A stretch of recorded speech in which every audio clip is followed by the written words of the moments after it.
మీరెప్పుడు సముద్రాన్నే నమ్ముకున్నారు. తెల్లవారుతో పోయి అర్ధరాత్రి పోయి మళ్లీ తిరిగి రావాలంటే ఆడబిడ్డలు తిరిగి వచ్చే వరకు ఎక్కడికక్కడ గందరగోళంగా భయాందోళనలో ఉంటారు. అలాంటి జీవితం మీది. అలాంటప్పుడు మీ ఆదాయం కూడా అక్కడికక్కడే వచ్చే పరిస్థితి వచ్చింది. అదే సమయంలో ఈ రోజు మీరు చూస్తే వేట విరామం 2 నెలలు 61 రోజులు మనం ఇస్తాం. దానికి కారణం సముద్రంలో చేపల అభివృద్ధి కావాలి. పిల్లలు వేసే సమయం అది.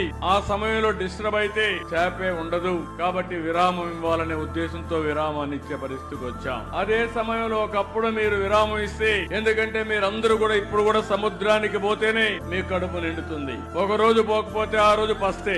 అందుకే నేను ఆలోచించిన తర్వాత 14వ సంవత్సరం 15వ సంవత్సరంలోనే వేట విరామం సమయంలో ఆర్థిక సహాయం ఇవ్వాలని నిర్ణయించిన పార్టీ తెలుగుదేశం పార్టీ అని చెప్పి నేను మీకు తెలియజేస్తున్నా.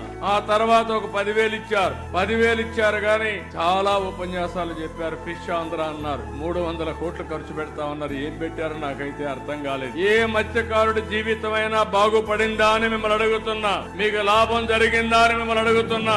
ఈ రోజు నాకు కష్టాలున్నాయని నేను చెప్పొచ్చు గాని నేను చెప్పను.